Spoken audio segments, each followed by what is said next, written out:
Hello, everyone, and thank you for joining me for our weekly recap for the past week. I hope you all had an amazing week, and I hope you all get a chance to relax for this long weekend since we got President's Day on Monday. So, just as a reminder, during this video, we're just going to go over some notable news and announcements that's happened over the past week. And so, let's get started. So, first on the menu, we got Zooks. And I really hope that I pronounced that name correctly, and I apologize ahead of time to that company if I didn't. But this is a vehicle company that's owned by Amazon.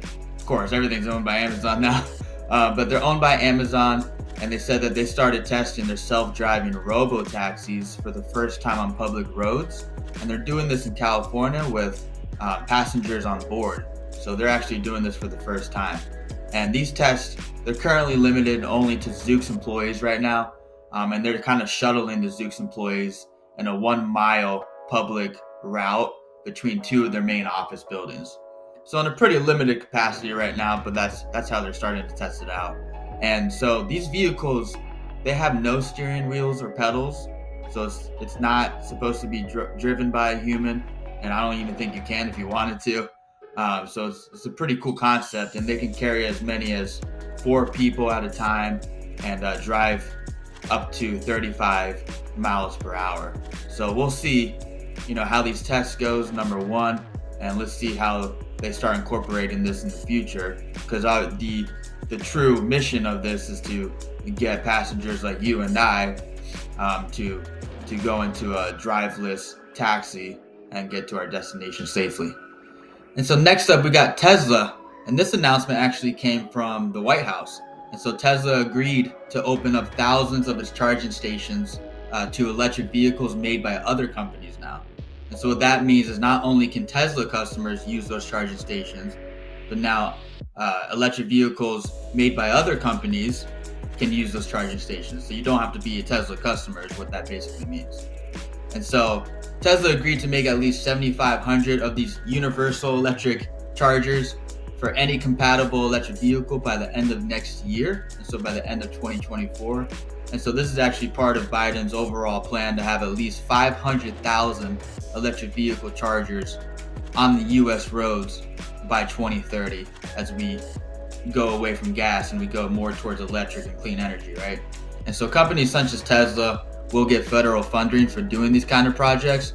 Obviously, as long as it meets their federal standards, they'll get that federal funding for this kind of project. And so, I'm sure companies like Tesla that develop these charging stations are going to start making more of these universal stations, so that every customer of compatible electric vehicles can use them. And so, I'm sure you'll start seeing some announcements coming out from other companies as well.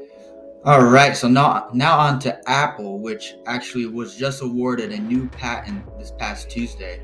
And so this patent is actually adding to the anticipation that Apple could be on the brink of launching a new foldable device, such as an iPhone or an iPad. And so the patent was awarded, again, this past Tuesday, and the patent would allow users to touch multiple parts of the device, not just the screen, to carry out functions. And so, for example, you can touch the side of the phone to control something like the camera, for example.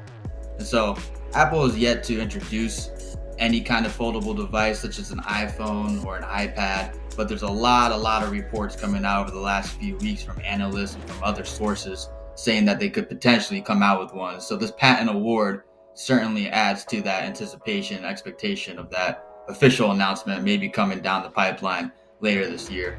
And so, the competitors such as Samsung, they already have a foldable phone. So this could potentially, they want a piece of the pie or all of the pie, right? So that's why they're probably going to come out with this kind of device in the near future. And so we don't think it's going to be anytime this year that they would actually come out with the devices, but probably an official announcement by the end of this year, and then maybe the devices such as an iPad or an iPhone being in foldable form could be launching maybe next year, but we'll see what happens, so stay tuned. All right, so next up we got someone who always seems to be in the headlines and in the news, and that's Elon Musk, mostly because he's always tweeting something, right? And so this time he tweeted that he's aiming to find someone else to run Twitter by the end of this year. Now, he did say that he first needs to stabilize the organization, so he needs to stabilize Twitter and to make sure that it's first in a financially healthy place before doing so. But he also said that he thinks it should be in a stable position by the end of this year after all the changes he's been making since taking over as CEO. Now, as a reminder, in December, so just a few months ago, Musk did say that he would step down as CEO after millions of Twitter users voted in a poll that he personally set up on his Twitter page.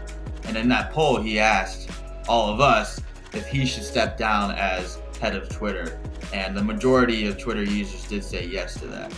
And so, he said he would step down as CEO according to that poll, but only when he identified a successor as well. And then he came out with these recent tweets that he would find someone else to run Twitter as long as the organization is in a financially healthy place and that is nice and stabilized. So let's see if that actually happens. And I'm sure there'll be more tweets coming from Elon Musk about that too. Last on the menu, we have an official goodbye to Microsoft's Internet Explorer.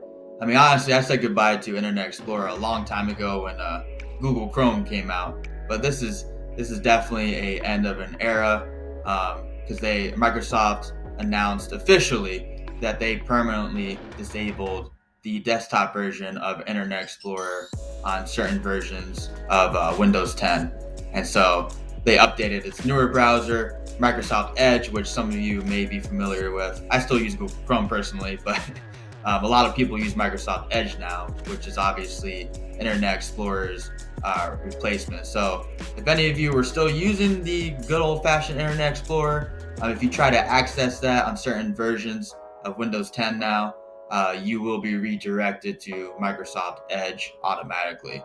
And so just to kind of bring up the history of Internet Explorer, it was originally launched, all the way back in 1995 as one of the first browsers out there, and it was definitely super popular at the time. I remember when I first started using a computer back in the day, I was using Internet Explorer, and most people probably were at that time, right? And so, Microsoft Edge came out as its replacement in 2015, but they did coexist, with each other. You had Internet Explorer on your Microsoft as well as Edge on your Microsoft, probably since 2015, but they coexisted until this official announcement now. So now it'll be redirected only to Edge. So definitely end of an era for that, and pretty interesting. So that's all I have for you all today for this edition of our weekly recap. Thank you all for joining me and watching this video, and I hope that you all have an amazing long weekend. If you have off on President's Day, make sure to take some time with your friends and family and to relax a little bit before we go into the short week. I'll see you all next week. Bye.